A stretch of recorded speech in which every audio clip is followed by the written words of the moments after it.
Glory to Jesus. கர்த்தருடைய பிள்ளைகளே, சந்தோஷமா இருக்கிறீங்களா? கர்த்தர் உங்கள் வாழ்க்கையிலே இன்றைக்கு அற்புதங்களை செய்வாராக. நாம் இன்றைக்கான ஜீவ ஊற்றை தியானிக்கலாம். யோவேல் தீர்க்கதரிசியின் புஸ்தகம் 2ஆம் அதிகாரம் 21ஆம் வசனம். தேசமே பயப்படாதே, மகிழ்ந்து களிகூறு, கர்த்தர் பெரிய காரியங்களை செய்வார். இன்றைக்கு நம் நாட்டிலே நாம் எல்லாரும் சுதந்திர தினத்தை கொண்டாடுகிறோம். ஆனா கர்த்தர் நமக்கு வாக்கு கொடுக்கிறாரு, இந்திய தேசமே, இந்திய தேசத்தில் இருக்கக்கூடிய ஜனங்களே, பயப்படாதீங்க, நான் உங்கள் நடுவிலே பெரிய காரியங்களை செய்வேன். கர்த்தருடைய பிள்ளைகளே, நம்ம எல்லாரும் நாம் கடந்து வந்த பாதையை திரும்பி பார்க்கணும். நாம் எல்லாரும் நம்முடைய வாழ்க்கையில பட்ட கஷ்டங்களை சிந்திச்சு பார்க்கணும். நாம் எல்லாரும் எந்த இடத்திலிருந்து வாழ்க்கையை துவங்கினோம் என்பதை சிந்தித்து பார்க்க வேண்டும் என்பதை நீங்களும் அதை உணரணும். ஆண்டவரும் விரும்புகிறார். ஆனா இன்னைக்கு கர்த்தர் சொல்றாரு, நீ கடந்து வந்த பாதை கடினமா இருந்தாலும் கூட, நீ கடந்து வந்த பாதைகள் கரடு முரடா இருந்தாலும் கூட, உன்னுடைய வாழ்க்கையில நீ மேடு பள்ளங்களை கடந்து வந்திருந்தாலும், இன்றைக்கு உங்களை பார்த்து கர்த்தர் சொல்றாரு, நான் உன்னுடைய வாழ்க்கையில பெரிய காரியங்களை செய்வேன். ஆமா தெய்வ பிள்ளைகளே, நம்முடைய இந்திய தேசமும் கூட பலவிதமான நெருக்கடிகளை ஒரு நாள்ல கடந்தது. நம்முடைய இந்திய தேசம் கூட ஒரு நாள்ல பலவிதமான இக்கட்டான சூழ்நிலையை கடந்தது.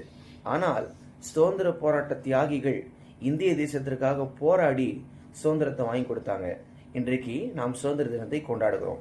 அதே போல கிறிஸ்தவர்களாகிய உங்களுக்கும் எனக்கும் விடுதலை வேண்டும், சுதந்திரம் வேண்டும் என்பதற்காக 2025 ஆண்டுகளுக்கு முன்பாக ஒரு ஆட்டுக்குட்டி அடிக்கப்பட்டது.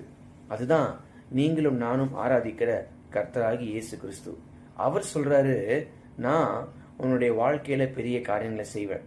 நான் உன்னுடைய குடும்பத்திலே, நான் உன்னுடைய ஊழியத்திலே, நான் உன்னுடைய சபையில பெரிய காரியங்களை நடப்பிப்பேன். முதல்ல வார்த்தை துவங்குகிறது தேசமே. அப்ப கர்த்தர் முதலாவது தேசத்துக்கு வாக்குத்தத்தம் பண்றாரு. இரண்டாவது நமக்கும் ஆண்டவர் வாக்கு கொடுக்கிறாரு, பயப்படாதே, நான் உன்னோடு கூட இருக்கிறேன், நான் பெரிய காரியங்களை செய்வேன். எல்லா காரியத்திலையும், உங்களுடைய எல்லா பகுதிகளிலையும், உங்களுடைய எல்லா நிலைகளிலையும் இந்த கர்த்தர் உங்க கூட இருக்கிறது நீங்க பார்க்க முடியும். இந்த தேவன் உங்க கூட இருந்து அற்புதங்களை செய்கிறது நீங்க பார்க்க முடியும். இந்த தேவன் உங்க கூட இருந்து பெரிய காரியங்களை நடப்பிக்கிறதை நீங்கள் பார்க்க முடியும். அதனால ஒருபுறம் இந்திய தேசத்தினுடைய சுதந்திர தின வாழ்த்துக்களை நான் சொன்னாலும் கூட, இன்னொரு புறமும் ஒரு வாழ்த்தை சொல்றேன், கர்த்தர் உங்கள் வாழ்க்கையில பெரிய காரியங்களை செய்வார். அதனால நான் உங்களை பார்த்து வாழ்த்துக்களை தெரிவிக்கிறேன். இந்த வார்த்தை உங்கள் இருதய பலகையிலே எழுதப்படுவதாக. May God bless you.